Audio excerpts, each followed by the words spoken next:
बच्चों, ये छठा वीडियो है जिसमें हम यह पढ़ेंगे कि उस युवक के पिता को क्या हुआ था और चैतन्य दास उनसे और क्या क्या प्रश्न पूछते हैं।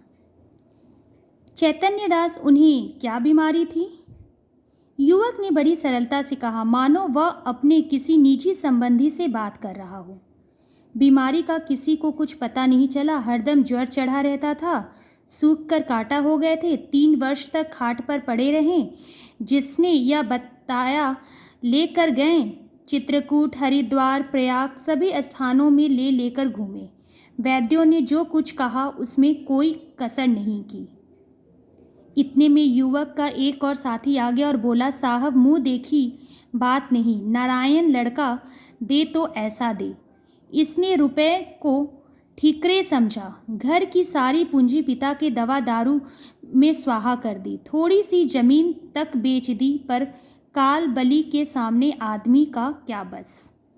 अब जब बेटे ने बताया तो ये पूरे बीमारी के लक्षण चैतन्य दास के बेटे के थे।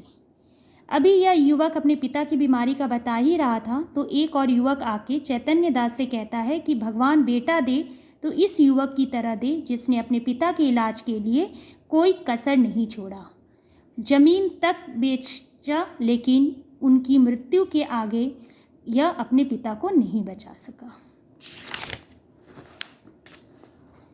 युवक ने गदगद स्वर में कहा, भैया, रुपया पैसा हाथ का मैल है, कहाँ आता है कहाँ जाता है मनुष्य नहीं मिलता। जिंदगानी है तो कमा खाऊंगा। अब वो बेटा कहता है युवक कि रुपया पैसा कब आता है कब जाता है कोई नहीं जानता, ये हाथ का मैल है। मेरा जीवन रहेगा तो मैं फिर कमा लूँगा।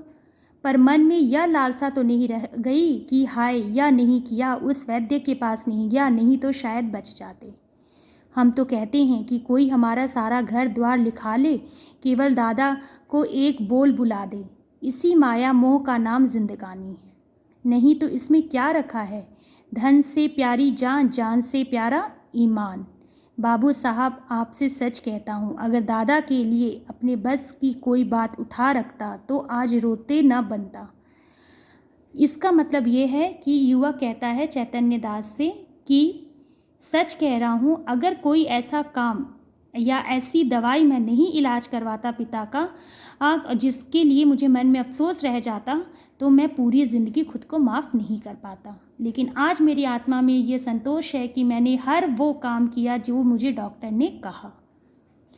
अगर दादा के लिए अपने बस की कोई बात उठा रखता तो आज रोते न बनता, अपना ही चित्त अपने को धिक्कारता। नहीं तो मुझे इस घड़ी ऐसा जान पड़ता है कि मेरा उद्धार एक भारी ऋण से हो गया। उनकी आत्मा सुख और शांति से रहेगी तो मेरा सब तरह कल्याण ही होगा। बाबू चैतन्य दास सिर झुकाए ये बातें सुन रहे थे। एक एक शब्द उनके हृदय में शर के समान चुभता था। इस उदारता के प्रकाश में उन्हें अपनी हृदयहीनता, अपनी आत्मशून्यता, अपनी भौतिकता अत्यंत भयंकर दिखाई देती थी। उनके चित्त पर इस घटना का कितना प्रभाव पड़ा यह इसी से अनुमान किया जा सकता है कि प्रभुदास के अंत्येष्टि संस्कार में उन्होंने हजारों रुपए खर्च कर डाले। उनके संतप्त हृदय की शांति के लिए अब एकमात्र यही उपाय रह गया था। ठीक है, यहाँ पे अंत में चैतन्य दास को अफसोस होता है। वो कहते हैं कि प्रभुदास के अंत्येष्टि संस्कार में उन्होंने हजारों रुपए खर्च कर डाले। मतलब अंतिम संस्कार में 13वीं में जो खर्च होते हैं उन्होंने बहुत धन खर्च किया, इसलिए कि उनके मन में अफसोस ना हो जिस प्रकार वो बेटे की इटली में इलाज ना कर पाएँ। लेकिन अंत में बेटे के काम में उन्होंने दिल खोल कर खर्च किया। उन्हें अपनी गलती का एहसास हुआ कि पैसा आता है और जाता है, पर जीवन एक बार चला गया तो वापस नहीं आ सकता। इसलिए जीवन जीते सारा कर्म कर लो जिसका बाद में कोई अफसोस ना हो। बच्चों, ये कहानी ख़त्म होती है। इस कहानी के मुख्य पात्र चैतन्य दास हैं। अगली वीडियो में हम इससे संबंधित प्रश्नोत्तर पर चर्चा करेंगे। धन्यवाद।